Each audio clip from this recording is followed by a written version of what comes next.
Okay, and we are live. Good morning, good afternoon, good evening. Welcome to BWTM Online, associated with Round for Round Boxing, the new boxing game coming out on PC, Xbox, and PlayStation 4. We have with us tonight, exclusive with the legendary trainer, Stacey McKinley. Stacey, how are we doing? Just fine. Everything is good.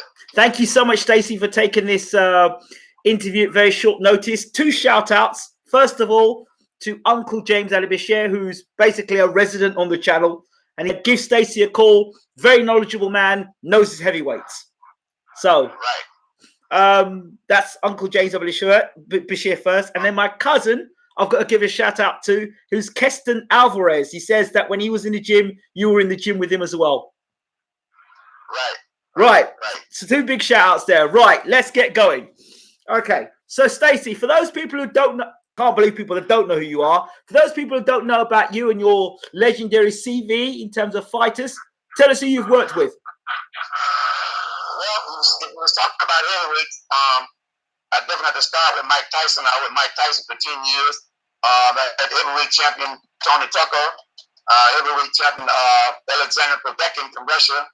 Also had Samuel Peters was my first African heavyweight champion. I worked with many other heavyweights and a lot of world champions as far as that concerned, but I definitely deal with the heavyweights. Okay. Go, keep going. And I got my young heavyweight now is getting ready to fight Emmanuel Shaw, probably sometime the 1st of August. Trevor Bryan's 20-0. I started him out with no fights, so I still work with him. I worked a little bit with Shannon Briggs, a couple of fights with Shannon Briggs and other guys here and there, you know. So let's talk about very quickly, while you talked about Trevor Bryan, where do you think he fits in the heavyweight division? Well, right now, the heavyweight division is looking really good, but like I said, once he beats Shaw. Hello? We've just lost Stacey for a minute. Calls on hold. Well, that's what happens when you are live on shows. So we'll just wait for Stacey to come back. Hello, Stacey. Yeah, I'm here. Keep going. Yes. Keep going. I'm here. You were talking about Trevor Bryan. And, yeah, Trevor Bryan is a young kid. He's an Olympic alternate. And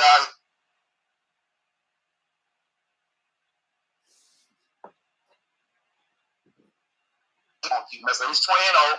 And so I think he's going to beat, pretty sure he's going to beat Emmanuel Shaw. And so his name was mentioned. His name was mentioned along with Andy Ruiz to fight Joshua. But they chose Andy Ruiz and didn't choose Trevor Bryan. Okay, great. And you expect Trevor Bryan to totally beat Emmanuel Shaw with your experience? Without a doubt. What is it? What is it he does? He's fast. Okay. He's young. He's big. He's 6'4". He's weighing about 232. He has fast hands. He throws a lot of combinations for a big guy, and he can punch real good. He's not a great puncher, but he's a good puncher, and he's in excellent condition. And he has a lot of heart and a good chin. So, with that being said, I'm sure he'll beat Shaw. Okay. Well, now we didn't know about that, but now we know. So, thank you for that piece of information.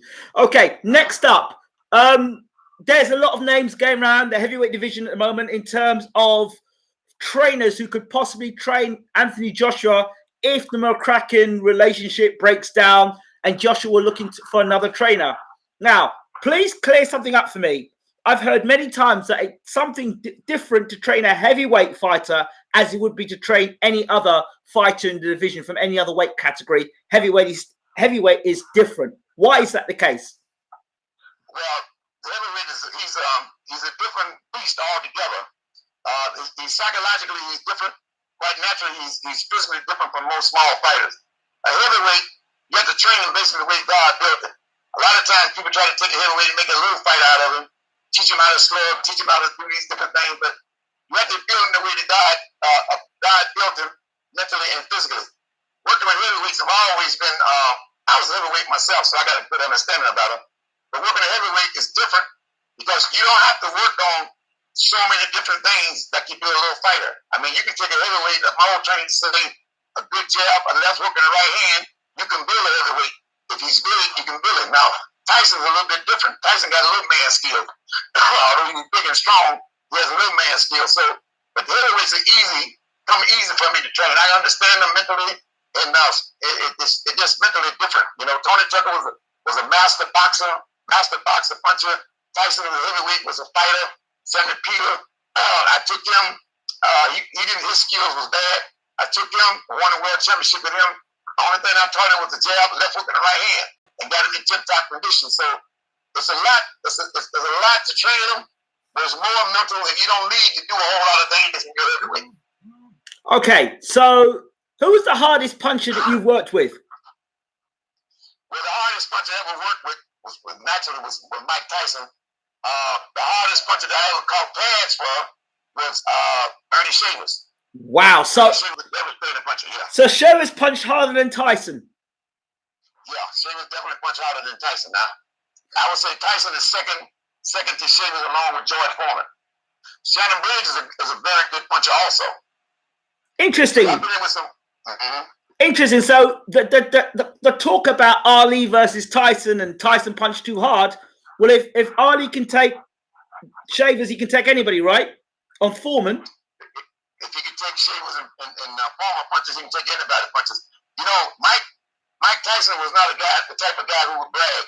But you know, I come along with the Muhammad Ali era, so I'm an Ali guy, Ali this and Ali that. So, but when I got the job to work with Mike Tyson, I was one of the people who was thinking before, you know, that Mike couldn't beat Ali.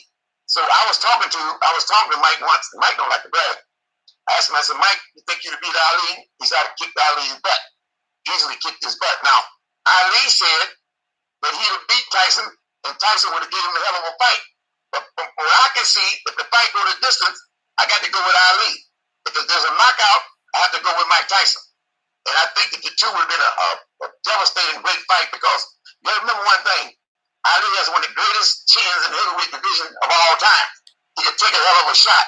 And he has stamina, and he was mentally strong.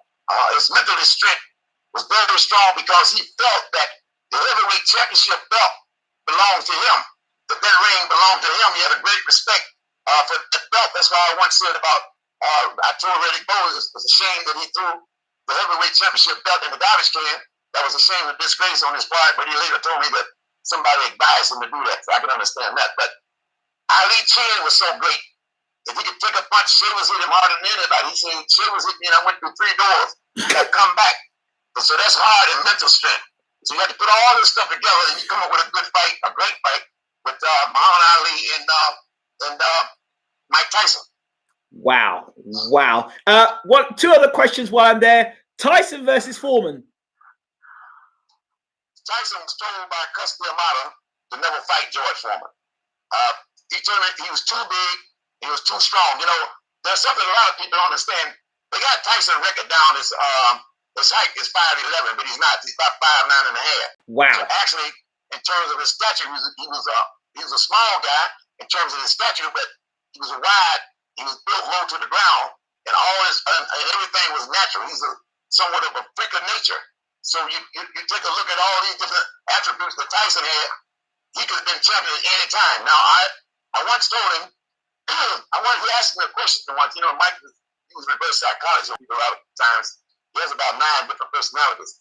So I had to try to learn all these different personalities. He asked me once, he said, look, he asked me, he said, well, do you think I'm a great fighter? Am I a really good fighter? And I looked at it and I said, okay, now what kind of trick question is this? But I saw in his eyes that he was very serious. I said, Mike, let me explain something to you. I said, the old timers come before me, they're going to say that Joe Louis was the greatest heavyweight ever lived.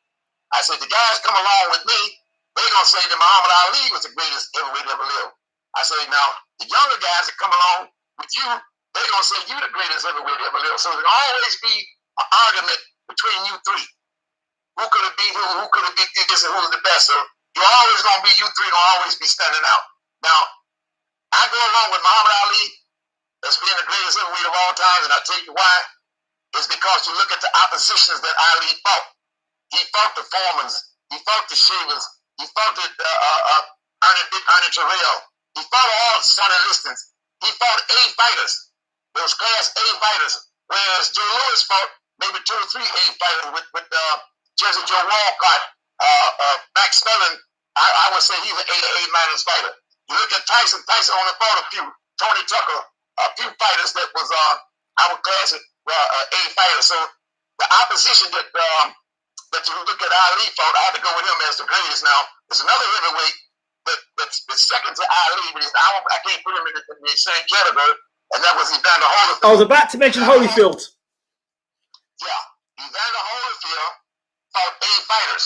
If you take a look at his record of guys he fought, he was just like Muhammad Ali. Most of the guys he fought we consider A fighters. I mean, really good fighters. So you got to take him in consideration, but he will never get that. He never get that title as being the greatest heavyweight. That won't happen. But hold on, you got two other guys you got to mention there. You got Riddick Bowe and you got Lennox Lewis. Well, Lennox Lewis was a good fighter, a good puncher, a big strong fighter. He hit hard, and I advised Mike at the time not to fight Lennox Lewis. I said, Mike, you're too far gone. Your legacy is engraved in stone. You don't need this fight. I said, this boy is too big, he's too strong, and he's sharp, and you're not the fighter you once was. And let's try to get around this. But Mike insisted on fighting Lennox Lewis. Lennox Lewis is a great fighter, and I told him after he beat Mike that night, I said, now they can call you a great fighter. Sometimes you got to beat a great fighter in order to be classified as a great fighter, Lennox. Riddick Bowe could have been one of the greatest heavyweights of all time. Yes. But Riddick Bowe ate himself out of the heavyweight division. He had everything, all the skills, the technique. He had the right trainer and Eddie Futch. Eddie Futch and all of us from Detroit. So we all got the same skills and technique that we know about boxing. So we had everything, but once he won the title, he started eating. He ate his way out of the heavyweight championship because he had to lose so much weight, and take so much punishment in the gym, so it killed him off, really.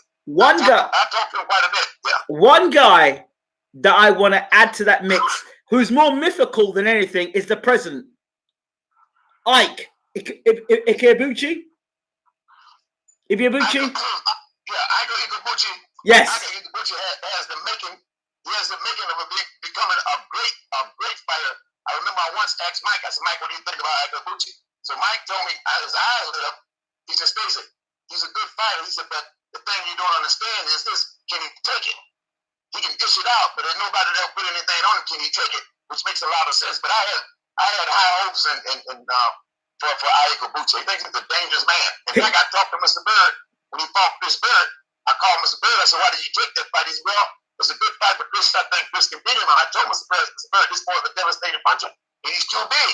He's too big and he's too strong. But they took the fight. You saw what happened. Look what he did with Tua. And Tyson said he couldn't take punches. He walked through Tua. Yeah. Well, Tua was a good puncher, but Tua wasn't punching like Tyson is punching and George Foreman is punching. And those guys break bones. Tyson can break bones. In fact, when he got ready to fight Delata in Detroit, I told him in an interview, I told Mike, I said, well, if Mike Tyson don't break a bone, then he doesn't win the fight. Crack your skull. Those guys are not in that category. Okay, so the reason for my call today, of course, not only for your knowledge and understanding and wisdom and how great the things you've done in boxing, but particularly the current state of the heavyweight division, in particular, 2 letters, AJ. A lot of talk about him as a lot of fans celebrate AJ. What are your thoughts of him before he got beat by Ruiz, in your opinion, and then after the Ruiz fight? Well, my opinion about AJ is this. This is my opinion. Okay, I had AJ really at one point. I said, okay, he's the number 1 guy. He's the number 1 heavyweight. He's the number 1 guy. But I also saw where I said that he needs some help. He definitely needs a lot of help. And when they chose to fight Ruiz, the first thing that came to my mind was, okay, they think it's a little short fat boy, but they don't realize that this boy can fight. They don't realize this boy can fight, and they don't realize that Joshua defense, he doesn't have a defense that's good enough to deal with that. Absolutely. I'll say, yeah. That's what I said. It was a wrong fight to take. Yeah, it was a wrong fight to take. And then he came back later and said, well, we should have took Trevor Bryan. Same thing would happen. But Ruiz is a dangerous fighter. He's a very good fighter.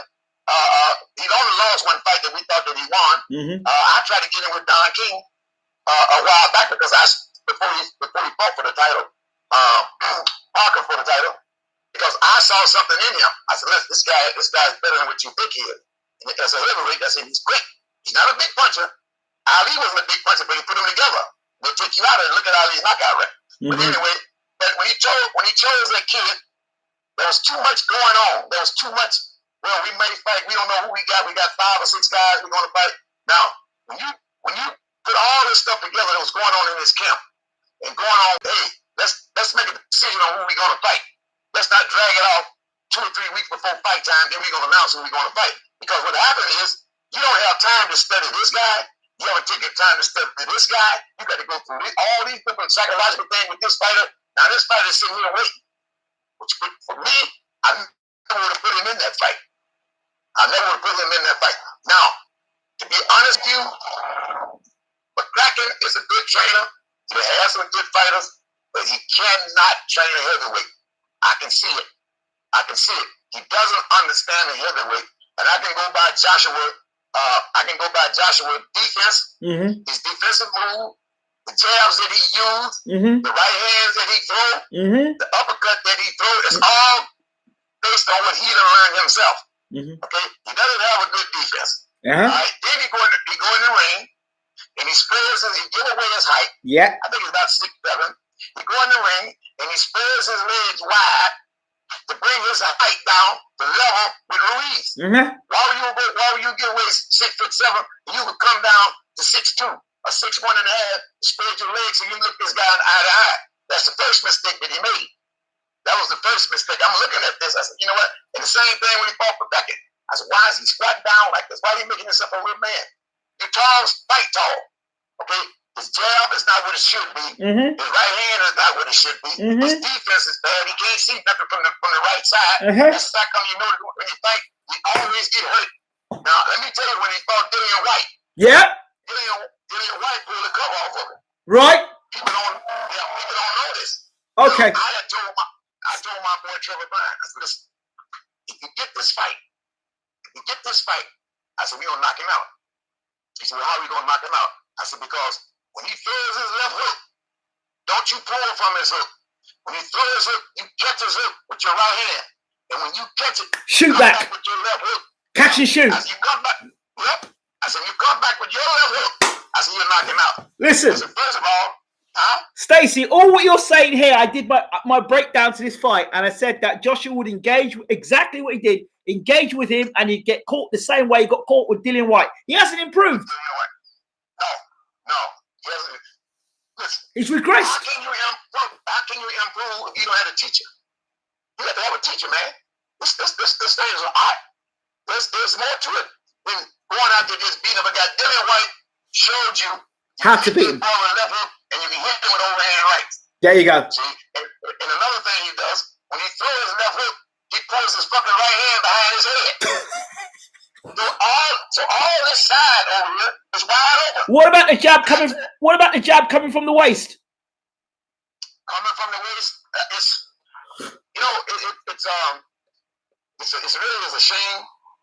I was heartbroken, and I usually don't get heartbroken over fights.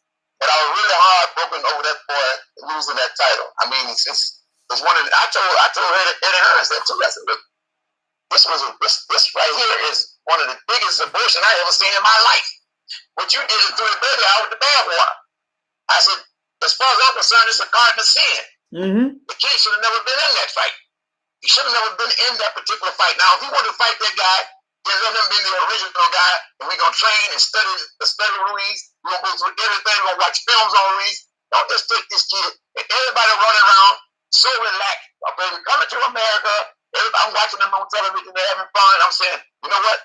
These people are not focused. They don't realize what they're up against. Because that comes from a lack of knowledge and what they've got in the team. They overlooked Ruiz. That's right. It comes with lack of knowledge and inexperience, especially dealing with heavyweights. You can't make the whole take one punch with heavyweight. Now, the fact that they're talking about, okay, we going back in that fight. Back in that fight. Bad idea. He's going to get knocked out again. There you go. This is a legendary trainer that's talking here. Legendary trainer that's talking here. Yeah. Listen to sense. That's right. If he doesn't get any help, if he doesn't what is me or anybody that trains heavyweights, he'll get knocked out quicker. You got to get you some help. He's gonna get knocked out quicker. I'm gonna tell you something. I'm gonna give you one example. Okay. We all know that Ruiz throws combinations. Yep. Okay? He'll throw a set. He'll just throw a set of 6 punches at once. Then you come right back with 6 more punches. Okay? Now, you call Joshua and ask him, say, well, how are you going to offset that? Well, I bet you couldn't tell you, because he asked his trainer in I think it was the 5th round, he said, what is he going to do now? What is he going to do now? well, what am I going to do? Well, he's going to try to get underneath it. What kind of damn, what kind of restrictions is that? Now, I'm going to tell Joshua people this. To fight Ruiz again, you better learn how to double and triple jab. there we go. If you double up and triple jab, it breaks up speed and it breaks up combinations. Of course, but that's my tip to you. What about this? Just a suggestion. You're a legendary trainer. I know nothing, but what about not staying on the line with Ruiz and moving off the line? And when Ruiz wants to engage, you tie him up, hold him up, and lean on him and push him back to the ropes. There's nothing wrong with that, but you have to practice these things in the gym. You got to go through the fight plan. You got to go through about 3 different fight plans. Yes. Okay, this fight might change. Okay, this is the plan.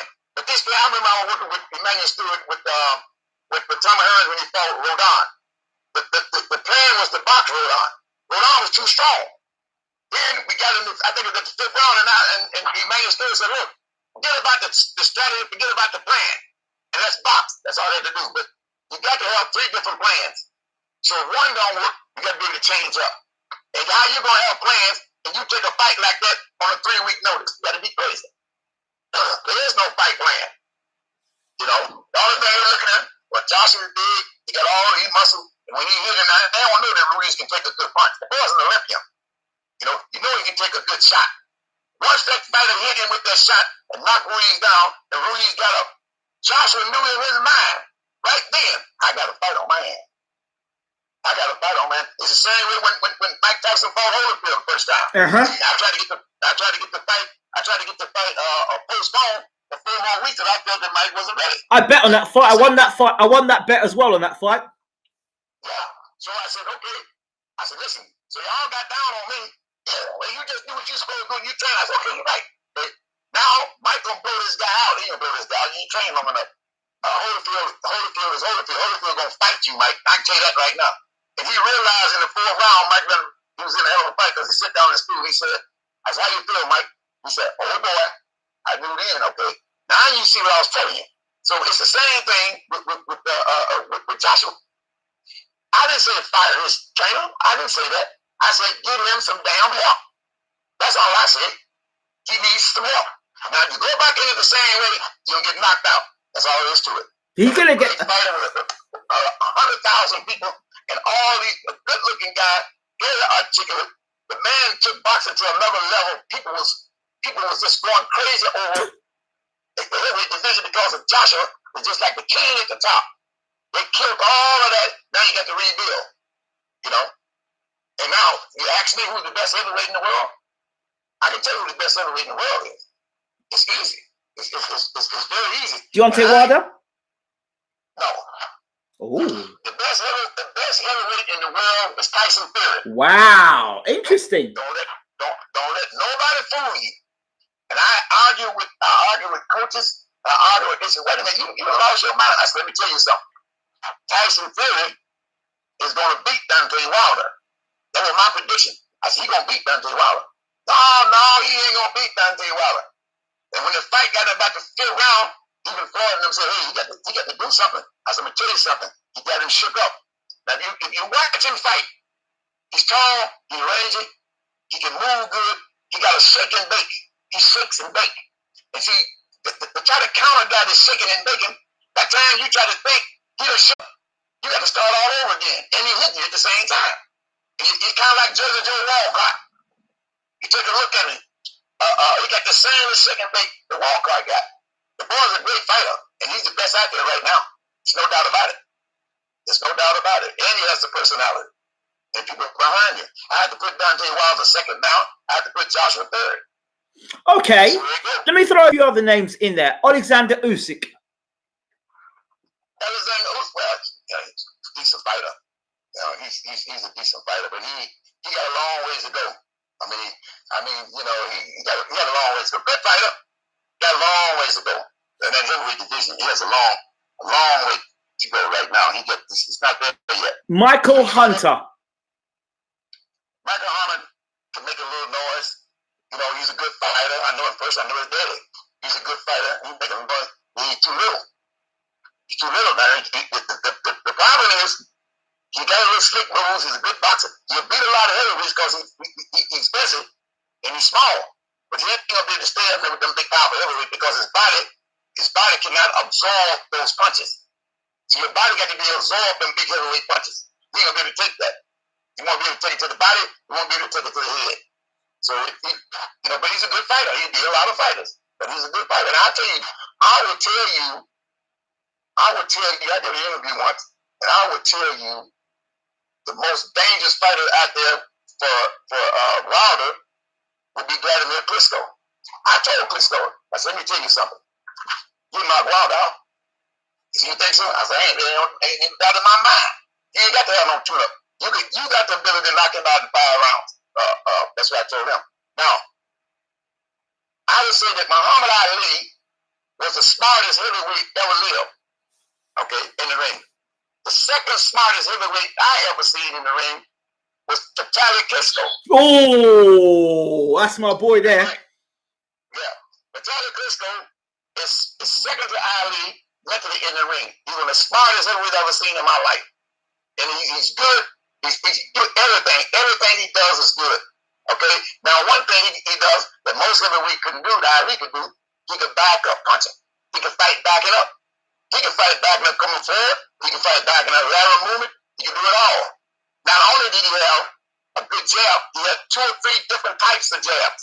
He had 2 or 3 different types of right hand. He had 2 or 3 different types of think.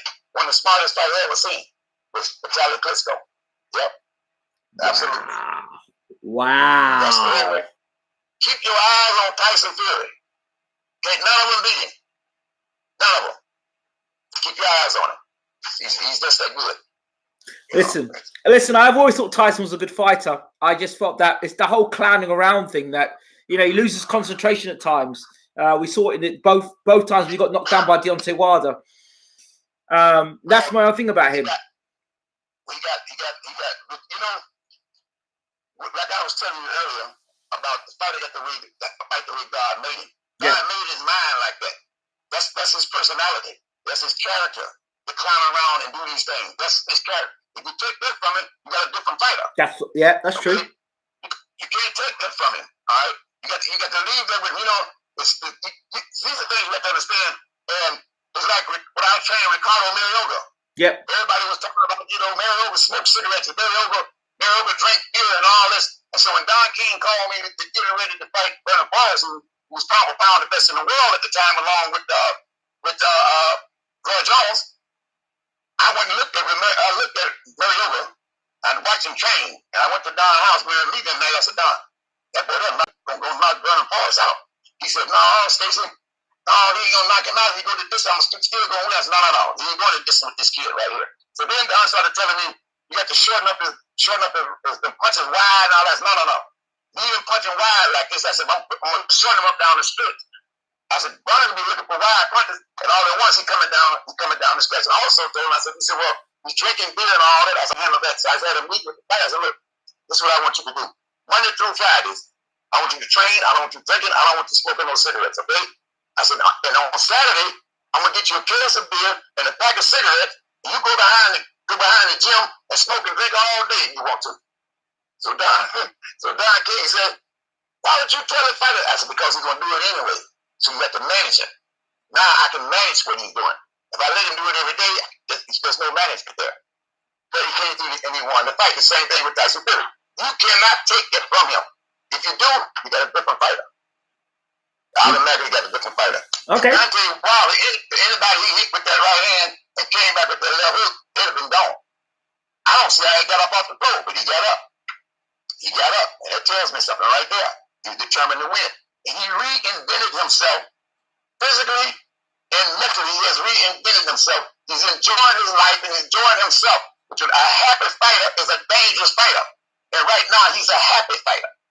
He's very happy with himself because the things he went through and the things he came back and accomplished. Now, that's a guy who took Klitschko's title. He didn't lose his championship. He didn't lose his title in the ring. And he beat Vladimir. Vladimir hadn't lost a fight in 11 years. So you got to take it to him. He's the one that made Vladimir look bad, real bad. He did. Yeah. So Tyson Fury is number one right now. Okay. Let me ask you your opinion on something else. Dillian Whyte versus Oscar Rivas. I'm going with Oscar Rivas. What are your thoughts on that fight? It's a good fight. I think Oscar Rivas beat him. It's a good fight. It's a good fight for eight rounds or 7 or 8 rounds. And I ain't got too much. I ain't got too much for Dillian Whyte down the stretch. He's tough. He's promoting himself well. But you got to be able to look past all of this. These fighters now are promoting themselves on the internet. Okay, you're constantly on the internet talking, and you're forgetting about to go in the ring and get yourself together. So it's a lot of talk. But if the substance underneath, it's not what you think it is. It's not what you think it is. It's the same thing with Wilder. Wilder doing a lot of talking, but Wilder is the gunslinger. See, he's a gun, but Wilder he gets sure he get hit. He's just like Mariota. He's a gunslinger. He's gonna punch back. He's gonna punch from long distance. He's gonna punch from any kind of way. Everybody's well. You need to learn how to do this. You can't do that. You can't take that from it. This is the way he's built. It's God built him this way, and this is how he's winning. Now you can change him around if you want to. I remember Muhammad Ali. I remember Angelo Dundee told Muhammad Ali, "I want you to keep your hands up, champ, and box." But Angelo saw where Ali was getting hit with his hands up. So it's okay. You want to keep him down. Kill him where you want to kill him. Same thing with Roy Jones. Roy Jones was getting ready to change training. I said, don't do it. Keep fighting the way you fight. Okay? Your hands down, whatever it is, because you're a natural fighter. So you got to let the fighter be the way God made him. So it's a lot to this. It's a lot of studying, man. It's a lot of work to this. Okay, let me give you some young fighters for you to have a think about, or your thoughts. Vlad Tsarenko, trained by James Ali Bashir. Well, it takes time. Bashir he's a good trainer, and it takes time. And it's hard to say because you got to wait until these guys step out. And challenge somebody that's pretty decent. And right now, it's just a building process. Right. It'll take a little while. It'll take a while, but it has potential though. Okay, Hrgović. Well, it's the same thing. It's basically the same thing. But it's going to take time for these guys to develop. If you start talking about an all-around fighter who basically that you think that's there and everything is in place, you have to be talking about Tyson Fury, and you have to be talking about Errol Spence. Yes. Those guys are basically all-around fighters. What about Crawford? Crawford. Yeah, also Crawford. Crawford is in there. He's in there also, but I don't think Crawford can beat Errol Spence though. Oh, why? No, I don't think he's strong enough. He's not strong enough. And Errol Spence, it's like he told Sugar Ray Leonard. Sugar Ray Leonard was saying, well, he's going to get beat by Michael Darcy. I'm watching the film. That's Michael Darcy. He's strong enough to beat this boy. No, that's what I thought. Strong enough. Yeah, and then on top of that, Errol Spence showed something he hadn't showed. He double up and triple up his jabs. How you gonna get past that? That's hard to get past. Okay, even Larry Holmes, one of the best jabs in the heavyweight division. And I talked to Larry many times. He's basically watch my film. I already use a double and a triple jab. A double and triple jab is hard to beat. Mm-hmm. So these guys and Fury got a good long jab, and he changes up on the jab. He does. And I don't know what Joshua gonna do. But if you get back in that ring with that boy right away, that might be the end of his career. But he needs some help. Why go back in there? What reason? Yeah, I understand. I've been saying it. I don't understand why he would want to go back in there and he's not prepared. But you see, there are a lot of these experts out there that don't know a lick about boxing that say he should go back in there because Andy Ruiz got lucky, and they don't respect Andy Ruiz. No, there was no luck. That was all skills. There was no luck. Lucky hell, that was all skills. Can they see that? No, they can't see that. They don't know Andy Ruiz. That's why. That's why. Yep. If you sit down there and study him, you know, hey, wait a minute. there's something going on here. I tried before Bob Aaron re-signed him. I talked to his manager. I tried to get him with Don. I said, Don, don't look at that fatness. That boy can fight. Yeah. And then Bob Aaron really got him a title fight, so he stayed with Bob. You know, but you can't, and he got a chin. And his confidence is high. Come on now. Man, this man is floating. But let me ask you a question. Now that he's got to the top of the mountain, are we looking at a good heavyweight champion of the world, or are we looking at a Buster Douglas Part 2? Well, yeah, what you're looking at is he won't be that long. He won't be that long now. That's what I'm feeling. I'm feeling that Buster Douglas thing. Yeah, Buster Douglas type thing, but he won't be that long. You know, he got a good run. He's gonna make a lot of money, but he won't be that long at the top.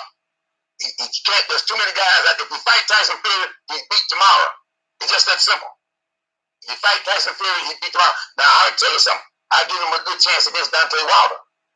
Very good chance, because I know he can hit Wilder. I give him a very good chance. But then I know that. But you see, in the same way, Wilder will hit him with that straight right hand. If slow Joshua can hit him with a right hand, Wilder's got to stand a good chance to hit him with a right hand as well. Right. Well, yeah, he got a good chance. You know, I came up in boxing in the city of Detroit. Yeah. And the art of boxing, we had like 27 or 28 world champions, including Ray Robinson, Joe Louis, Conor Harris. You can go on and on and on and on and on in Detroit.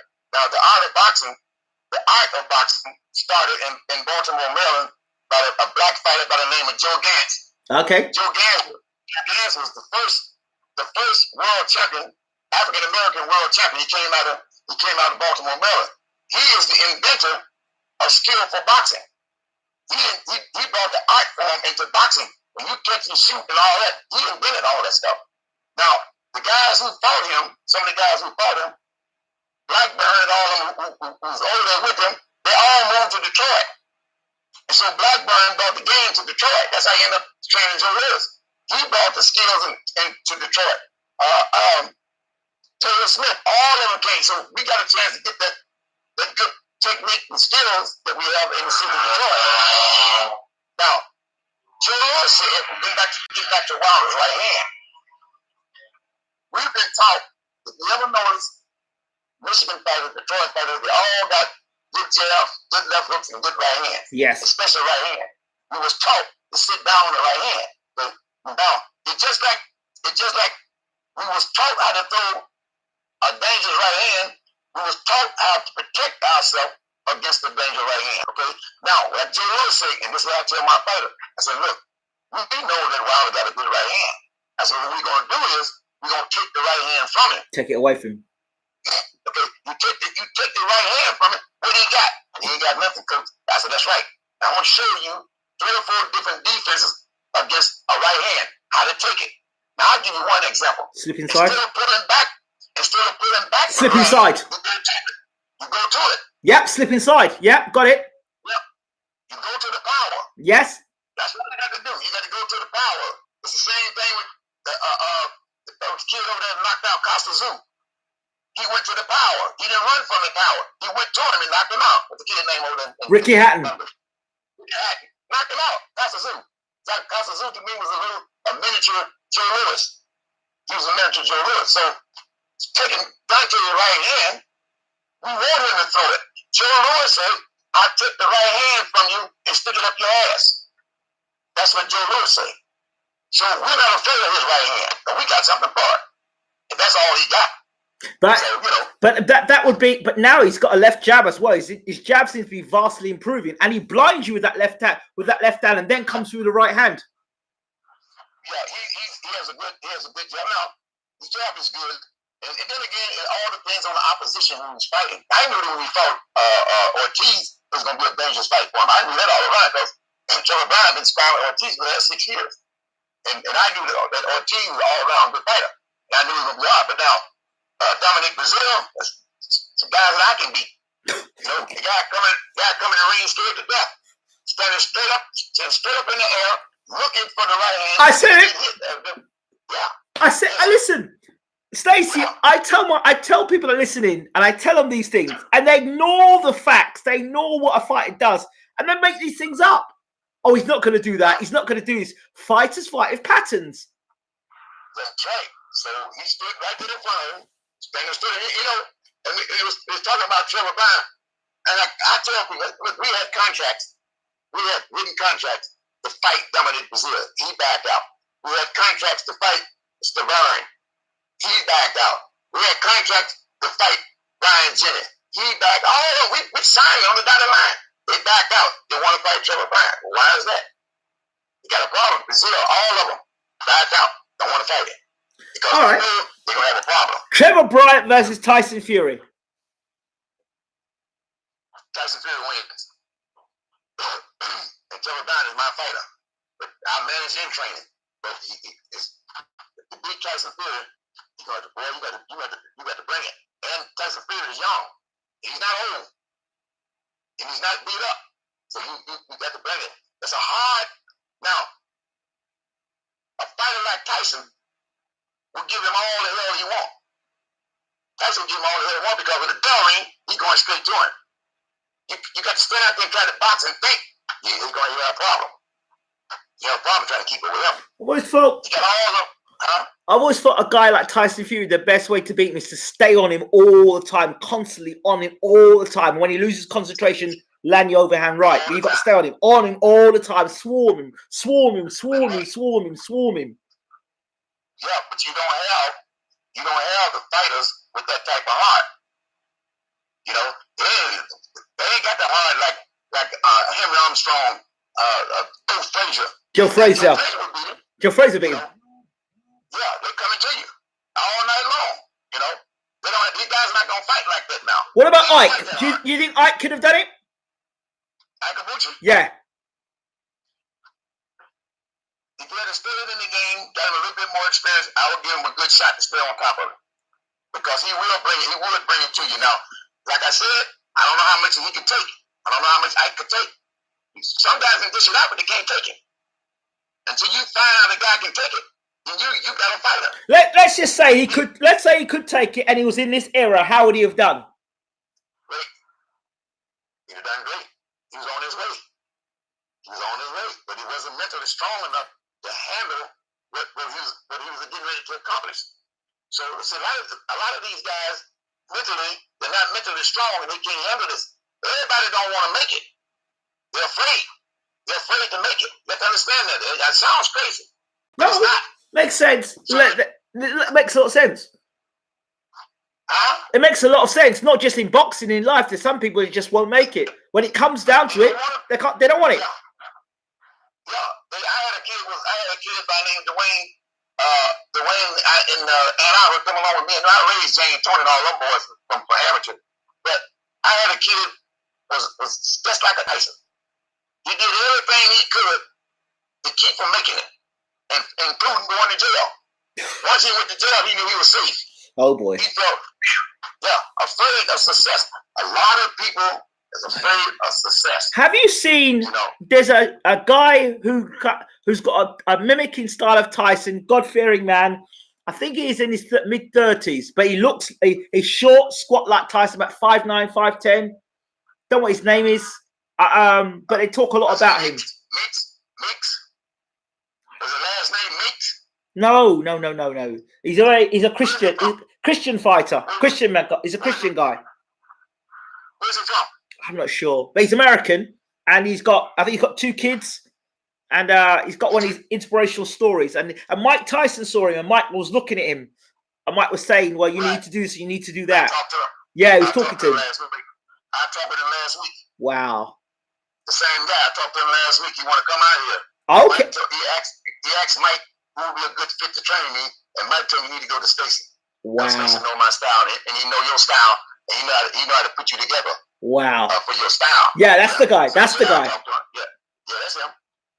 Yeah, he's strong, but he's 30-something years old, and that style and the stage that he's at right now, there's a long ways to go.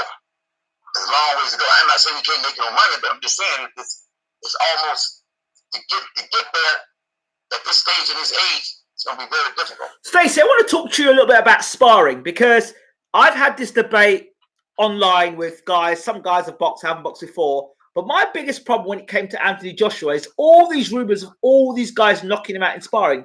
Surely sparring is a situation where you're meant to be learning, not getting knocked out in sparring all the time. What are your thoughts on this? Well, fighters get hurt, especially heavyweights. Fighters get hurt in the gym. Heavyweights get dropped. Heavyweights get knocked out in the gym. Right. So it's not this, but that's where experience come in again. So you got to have experience. The trainer has to know when to call time out. They has to know. They got to be able to feel it and see it that something is getting ready to happen. I'll give you an example. A lot of time, Mike Tyson getting ready for a fight. So okay, we're gonna spar 10 rounds today. Okay, we may spar 6 rounds, and all at once I jump up and holler, "Stop it! That's it." That's what Stacy. No, that's it. We fighting in 3 weeks. Or we fighting in 2 weeks. We don't need no more of this. You stop it before the fighter hurt himself or before you get hurt. You got to be able to determine that. Now, I heard them rumors. If those rumors are true about this kid getting knocked out in the gym, if those rumors are true, everybody on that team need to be fired. That's what I said. I can tell you. That's what I said. I can tell you that right now. That's what I said. Now, if it's true, one of the reasons is you got big heavyweights in there banging, your top super heavyweight in there banging 8 days before a fight. Come on, man. If you ain't ready 8 days before the fight, you ain't ready at all anyway. Why are you taking a chance? Why would you put the guy body got the heel? It has to come back. Well, I have every belief that Joey DeWaker probably was the guy that did hurt him, because there's a certain thing that happens where you try to talk to certain fighters and they just will not respond. They will see your message and they will not respond. Yet they responded to you before, and then suddenly you try to talk to them and they won't respond. And then it comes out there's a gag order. So Joey DeWaker, is every possibly Joey DeWaker did knock him out in sparring. If you look at Joey DeWaker's size and look at Andy Ruiz's size, it's quite possible. Sure. I believe it. I believe it. I know that Eddie Hearns, I think Eddie Hearns, I saw an article. I saw something on the internet where Eddie Hearns said himself. He said it himself. He said Joshua went in there in the fight with a concussion. He entered the ring in a concussion. What? He said it, and I saw that. Yeah. When I saw that on the internet, I looked at that. I said, no, I know damn well he ain't said this. I know he ain't come out and said this. But then I looked, they deleted it and retracted the statement. But see, he came out himself and said the boy had a concussion when he went in the ring. But, and he also said he was hyperventilating and going through all these changes before they come out of the dressing room. Okay, let's wind this back a bit. Now, my first warning sign or red flag for this fight was when I heard Joshua and his team bring in a Navy SEAL to help him overcome his fear of getting knocked out. That for me was a red flag. Big time red flag. It's all, like I say, it all depends on who you got working for you. You got to be able to combat all of this craziness. You got to be able to control it. The head trainer is in the gym all the time. He's in control. He has to be able to control everything around him and everything around the fighter. See, you got to have control. They did not have control. That boy was running loose. He was running loose. It's all down in Miami. It's just like we're walking through the park. Ain't no damn walk through the park, brother. I'm looking at all this stuff going on. Yeah, absolutely. Somebody's not concentrating right. Something's wrong here. That's what I kept saying to myself. Now, you sit there and you say, well, they said he had a mild concussion when he came in the ring. Now, there's proof of that. There's some proof. You think I'm lying, all you got to do is go back and watch the films. Yeah, you can look at the film. There's proof. Now, watch how he started blinking his eyes when he got in that ring and them lights hit him. That's all you got to do. Watch how he kept blinking. I'm saying, well, what the hell are you blinking for? Now, you said something about a concussion. There it is. Did you see the way he was chewing the gum shield? Yeah. That wasn't right. It's right. He came in there. No. I said, this is going to be a bad night tonight. I said, already the problem. And sure enough, it was just a disgrace. It doesn't make any sense to me. It doesn't make any sense to me. And I'm not saying that Eddie Hearns is not a knowledgeable guy, But what I'm saying is, my fighter wouldn't have fought that night. No, absolutely not. Hey, the other thing I noticed, did you notice that Joshua's footwork, the way he was moving, trying to move around the ring in the first round, trying to jab and move around for Andy Ruiz? His footwork looked dreadful. You have to work on this stuff. It takes time. He didn't train for Andy Ruiz. He trained to fight somebody else. Big Baby, I'm gonna tell you something. Big Baby would have beat him as well. Big Baby would have beat him as well. Sure would. He would have run straight through him. Yep. He stayed on top of him, and I had interviews, and I told him I said Big Baby stand a good chance to beat Josh. I don't think he's gonna beat him, but he's damn sure stand a good chance though. Big Baby come to my gym and train and spar with Trevor Bryan. So I know Big Baby. So you know you have to study these guys, and they didn't do their homework. They got this thing in their mind. You know, Don King once told us, we had a meeting. He said, look, let me tell you guys something. He said, don't believe the hype. No, don't believe the hype. Bullshit. He said, Mike Tyson is not the baddest man on the planet Earth. There you go. Right. He said, I'm gonna keep him fighting guys that make him look like he's the baddest. I've told so many people this story, they won't listen. You see, it's all coming out here. My word. Yeah. He said, right. And then he said, now I'm gonna keep promoting him as the baddest guy. Because when he left Don and went to the other people started trying to lend his ears, they were still telling him, oh, you can do it, you're the baddest guy. He wasn't the same fighter, brother. I already told him. Mike already knew he wasn't the same fighter. He wasn't the same fighter he was when he got out of prison, of course. Yeah. But I say to people, okay, if Mike Tyson's the baddest man on the planet, who did he beat to be the baddest man on the planet? Yeah. You know, but he's a people fighter. People love the way he fight because he's gonna knock you out. Of course. They love it.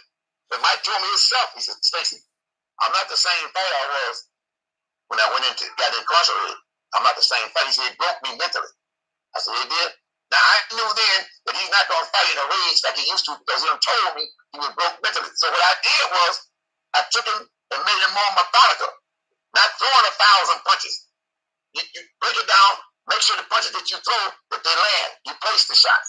I broke him down, and I didn't tell the managers and the other because they weren't gonna understand that. They wouldn't understand it. So there's a lot more to it. And Joshua right now, Joshua's a broken fighter, man. Yeah, I've said it. And the thing is, the other things that people are talking about, oh, he's gonna come back and do this and that. The one thing I'm concerned about now is being gun shy. Sure, he's gonna be gun shy. He need about a year. I said this. I said all of this. I've said all of this. I said, Stacy, it's like he needs a year under a new trainer and gradual fights to build up to that fight again.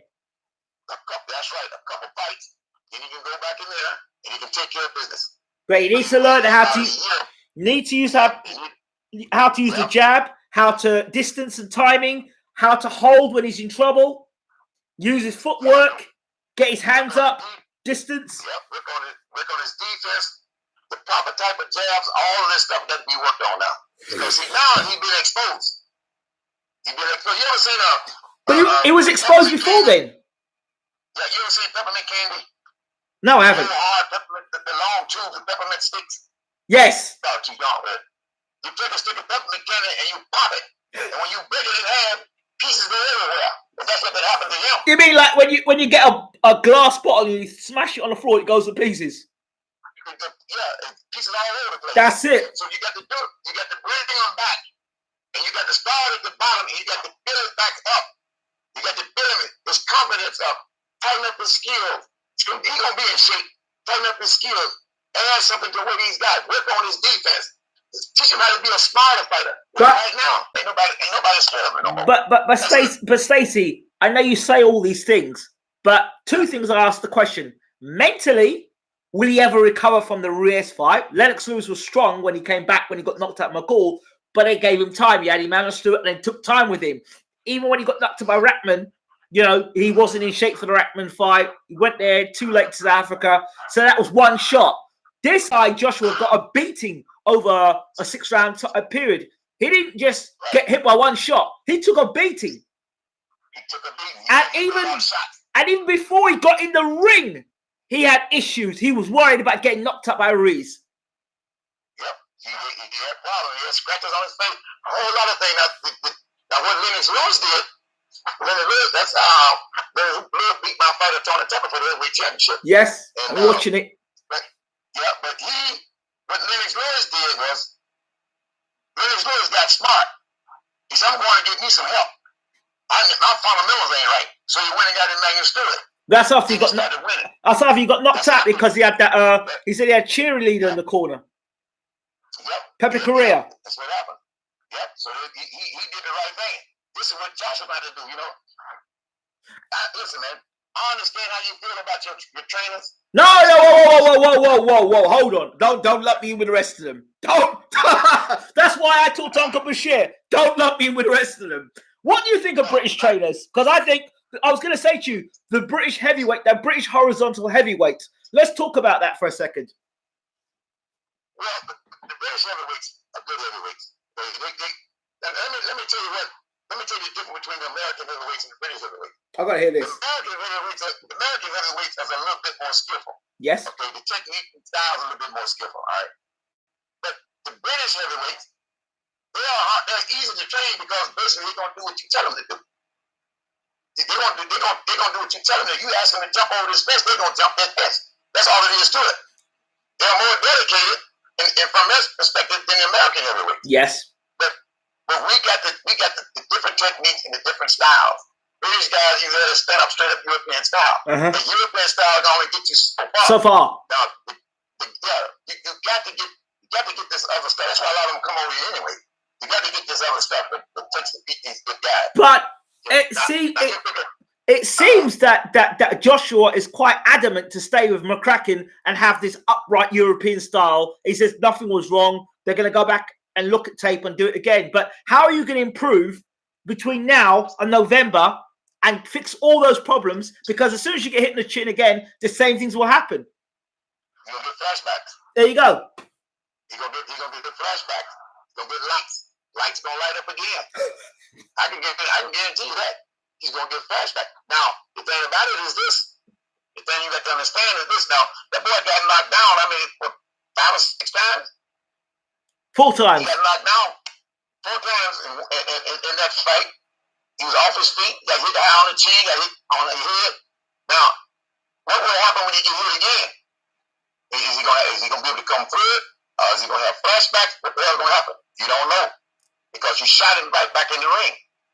Now, if he was 40 years old, 45 years old, I can understand it. You got a young fighter. You can't. A young fighter with a big following. Now, come on, man. That doesn't make no sense. What does that tell you about his promotion and his team? Do they actually care for him? Well, it's not a question of whether they actually care for him. But I don't know if they understand the boxing to that deep. Do they understand boxing, heavyweight boxing, as deep as it is? What makes you think you walk right back in and beat this guy? Privilege,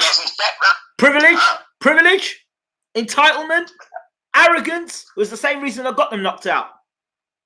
Yep. And even his promoter says, well, we should be beating the likes of Andy Ruiz. Why should you be beating the likes of Andy Ruiz? Are you good enough to beat Andy Ruiz? Why should you be beating Andy Ruiz? What gives you a self-entitled right to say we should be beating the likes of Andy Ruiz? Why should you be? Let me ask you a question then. This is what you do.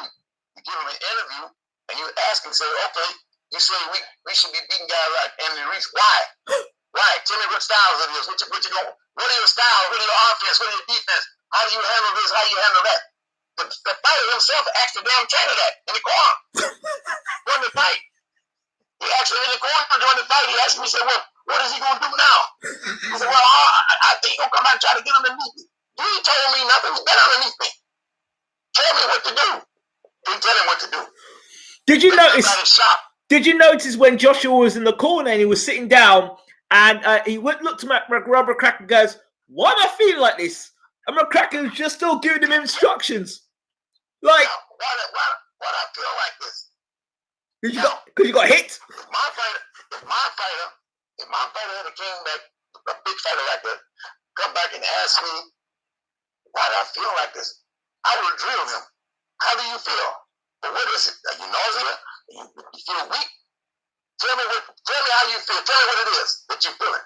If you tell me certain thing, I said, that's it. That's it. That's over with. That's it. Yeah, but if you do that, Stacey, in this era, if you do that, then people consider him a quitter. Well, this is what happens. Okay, if you do that, then it's like everything else. Everything gonna fall on the trainer. It ain't gonna fall on the fighter. It's gonna fall on the trainer. The trainer reacted too soon. That's what the headline's gonna read. Yep. Maybe he need a different trainer. This trainer couldn't stand it. It's all the trainer, so the fighter gonna be safe. It's not on him. It's a trainer. So the fighter gonna be safe. Yeah, maybe my trainer did stop it. So his status gonna stay there. But in the meantime, we know what the real deal is. I just saved your career, saved them, and saved your life. You know, I did what I had to do. Now, I was in a fight with Sonny Peters when you fighting Vitaly Klitschko. We fighting Vitaly Klitschko for Sonny Peters WBC title. All right. Now, in the seventh round, Sonny Peters asked me. He said, real low. He said, "Stop the fight." That's what he told me. He said, "Stop the fight." And I said, "What did you say?" He said, "Stop the fight." Now, I know I got this microphone on. And I know if I stop this fight, exactly what you just said is going to happen. So I know that Don King is going to get down on me. So I asked him real loud. I said, "Are you asking me to stop this fight?" He said, "Yeah, stop the fight." I said, "Okay, that's it." So I stopped the fight.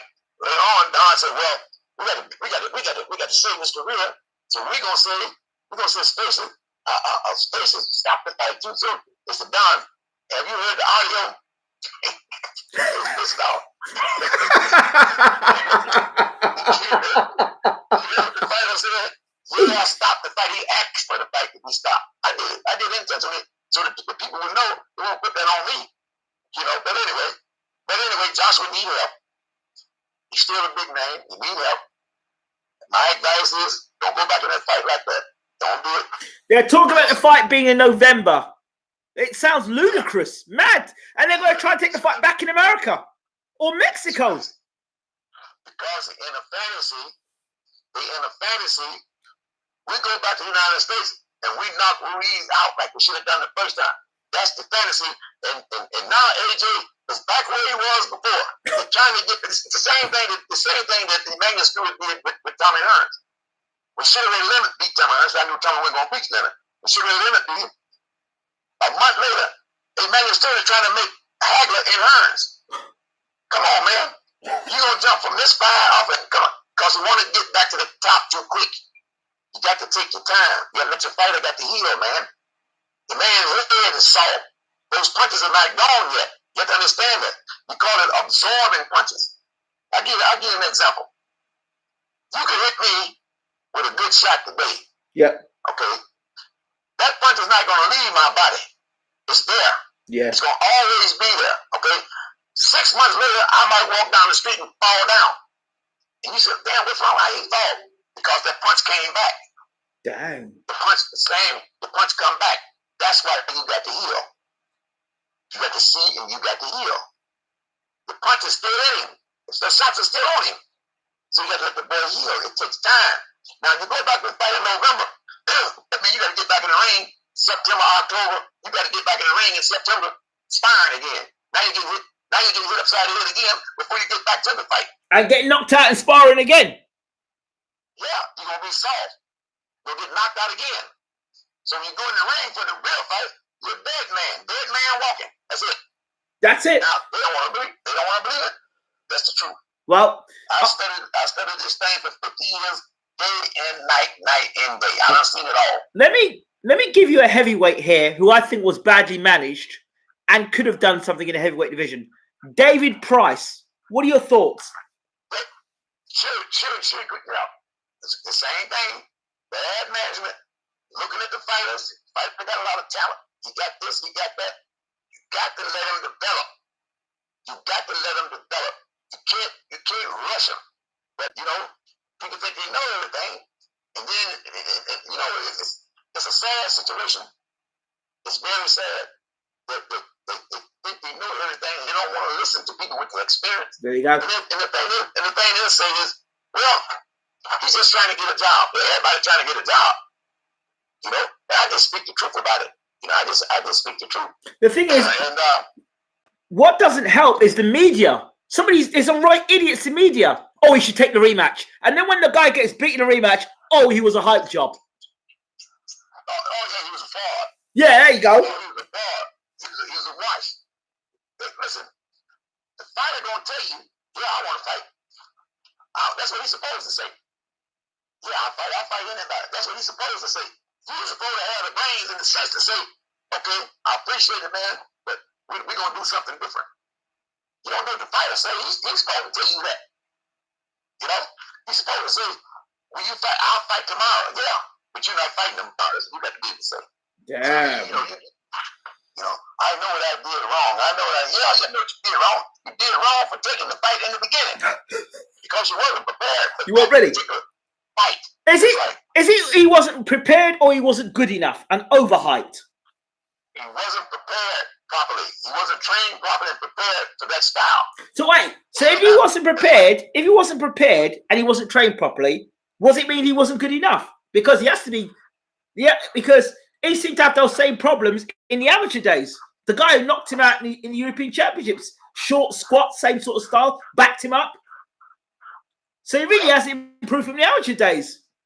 Yeah, he's been knocked up. And the thing about it is, okay, let's look at Tommy Hearns, okay?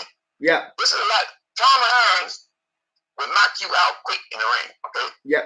Tommy Hearns didn't have a chin like Sugar Ray Leonard or like Hagler. He couldn't take the shots that those guys could take, okay? Tommy Hearns couldn't do it.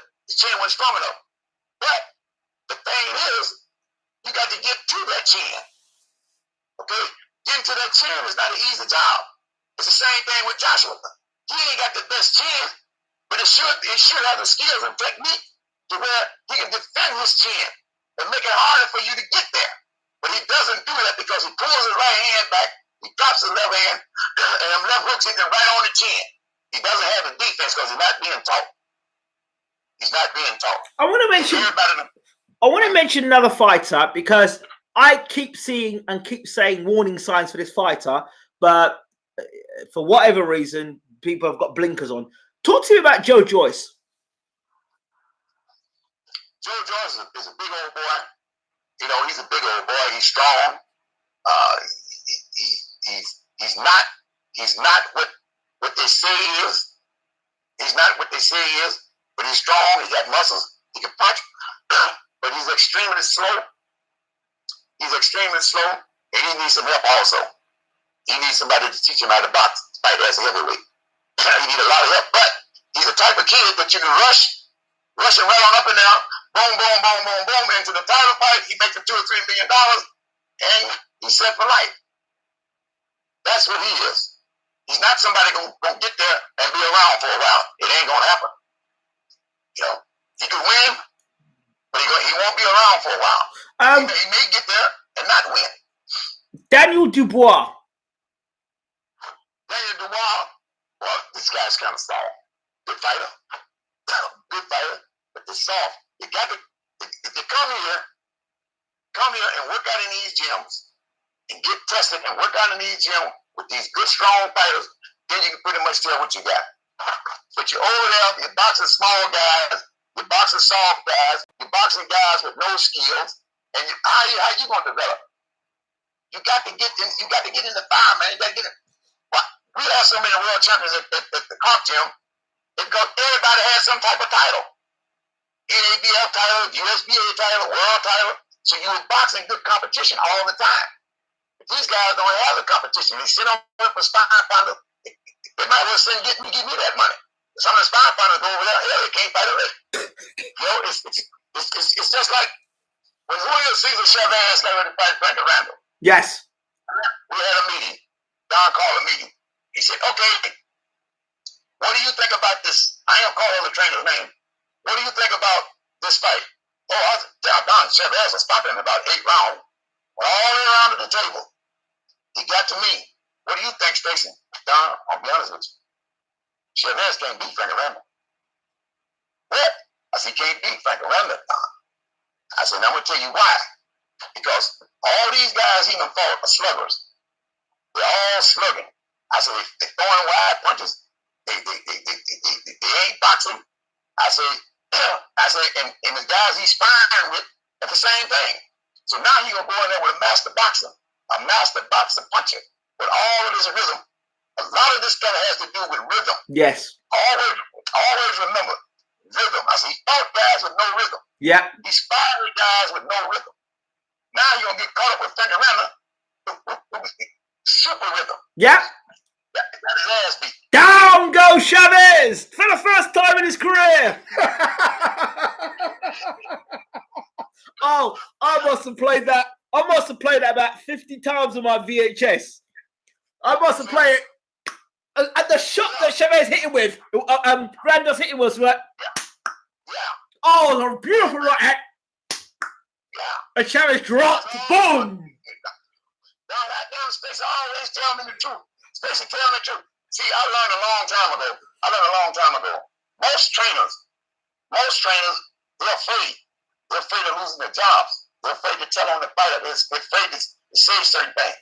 I've never been afraid. Because if he fire, he goes, his mind goes later on, he goes, say, you know what? He was right. He's gonna have your back. But if you don't tell him the truth when he fire, you say, you know that song ain't lie to me. He worried about his job.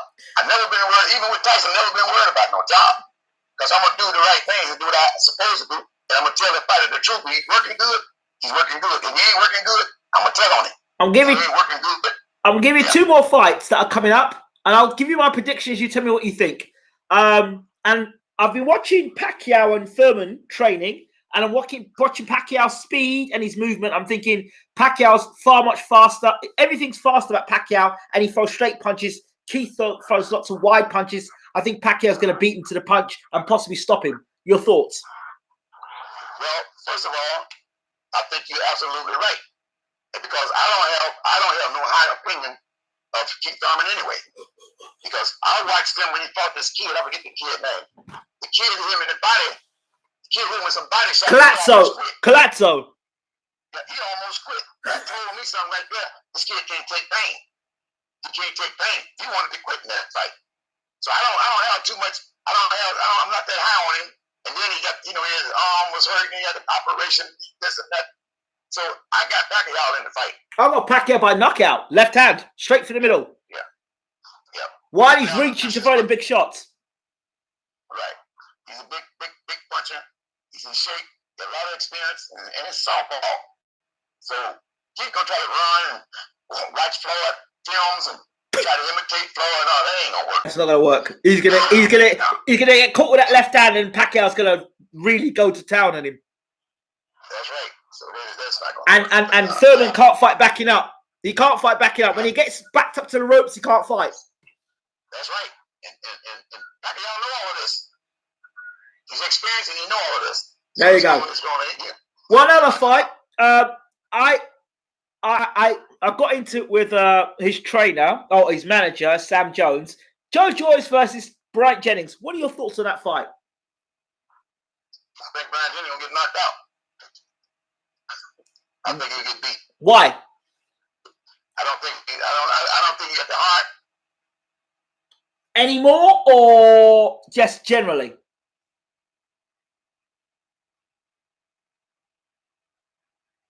Stacey?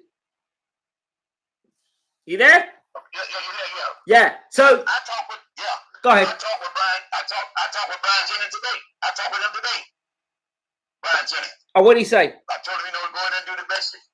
Do the best. We started talking about, and this is what scares me. Well, I don't think I'm going to fight for 2 more fights and I'm going to retire. What the hell you doing talking about retiring? Oh, shit. What are you thinking about? Why are you talking about retiring and you getting ready for a big fight? Oh, shit. So, he did good. He did good for what he got. But he's down in Houston, down in Texas training right now. But he did good. He made a little money. He'll make a little bit more money, but he can't rise to the case. Oh, my Lord. I said this in my pre-fight. I said, depending on what mindset Bryant Jennings comes in.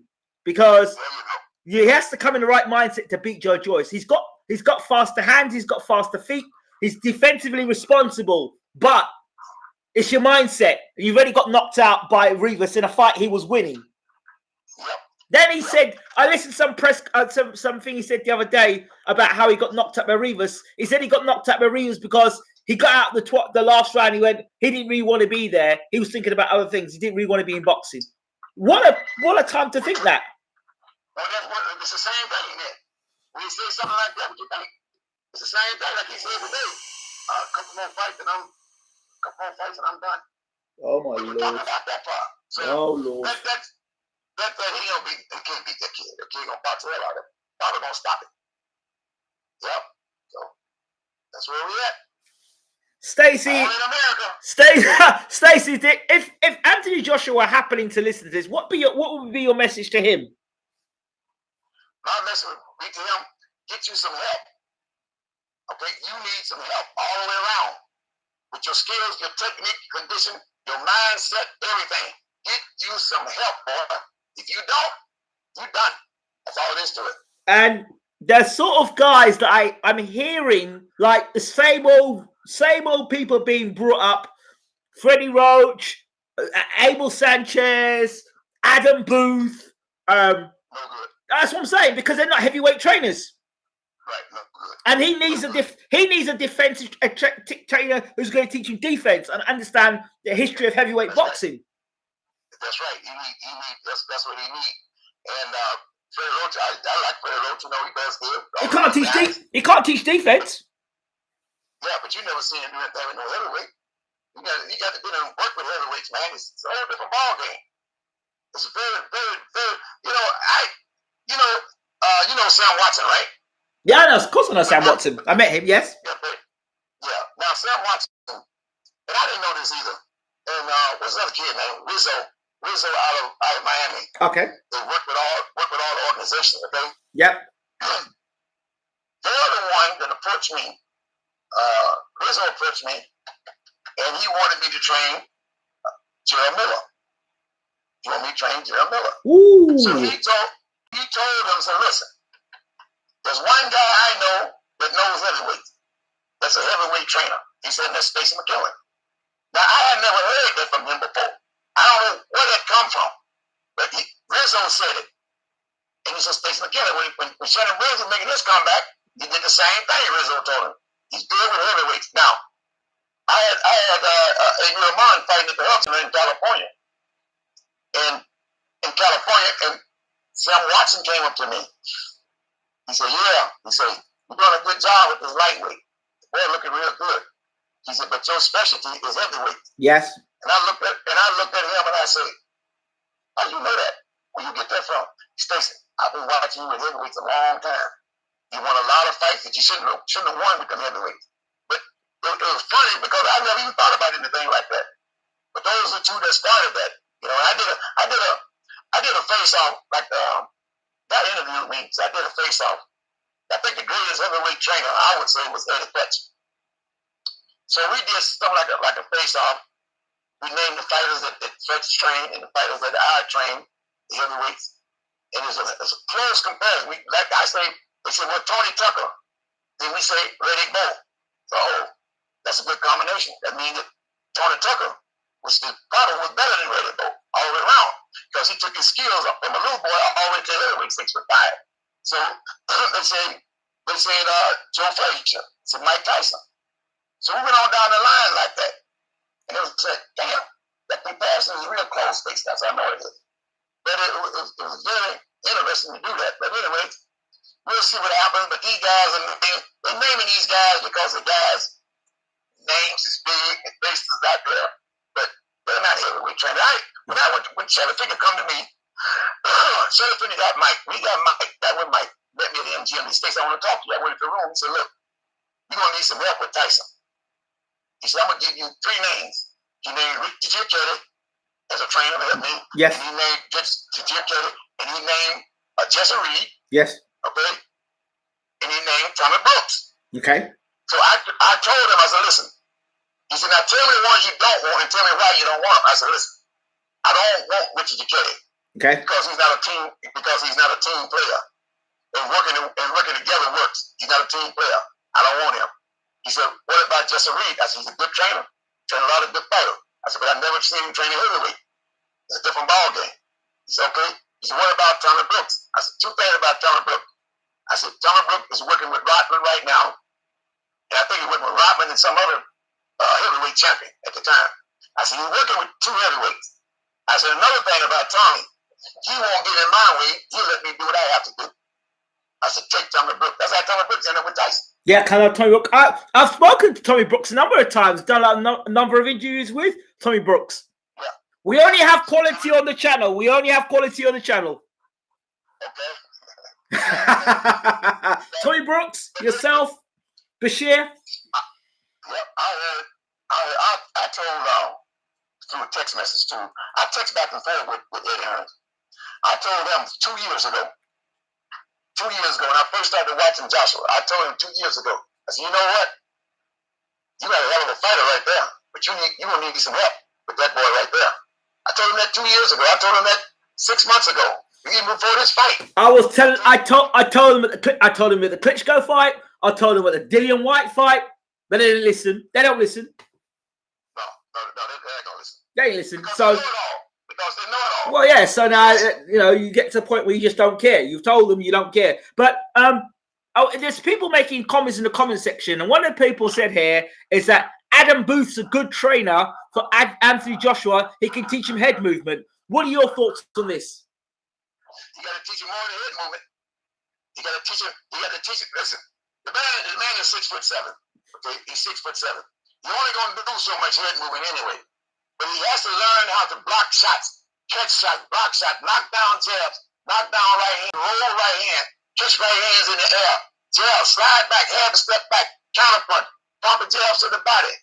All this stuff in his right hand, right hooks to the body. All this shit is wild. You have to dump that stuff a certain way. There's technique to all this stuff.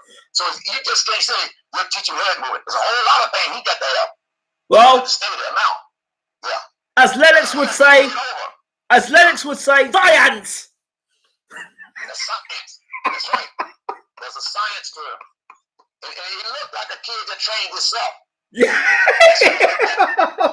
That's exactly what he looked like. Like in a garage. Yeah. Pump with weights, and working in a garage. Yeah, that's exactly it. That's exactly what I'm thinking. Yeah. Damn. It's a lot of work got to go into this kid, and this kid could come back. Barring that his mind is straight, he could come back. But if you put him back in there like that, if he loses this fight, he's done. He's done. He's done. Psychologically, he's done. So that means he's done. Final. He's done. He'll look back and say, where did I go wrong? Final question, Stacey. Do you think that BoxRec is fair and realistic? BoxRec? Yes. Exactly what do you mean about it? Fair, like the rankings and how it's all ranked and how the fights are ranked. No, it's a lot of politics involved. There's a lot of politics involved. It's the ones who making the organizations money. It's the ones who actually go out there as an underdog and win a big fight, and they get put in a good position. But it's the promoters. The promoters basically dictate. They dictate the rankings and all that because they're the one that's paying the sanction fees and all this. So there's a lot of politics involved. So you have to be with strong people to get the title shots. You can be honestly great fighters never get a title shot. So Dillian White, 600 days not getting a title shot. So Dillian White, his problem is his mouth's too big. His mouth is too big. Okay, he's playing a political game. He's playing a political game with the organization and talking about the WBC and all these different things. The only thing he's doing is putting his foot in his mouth.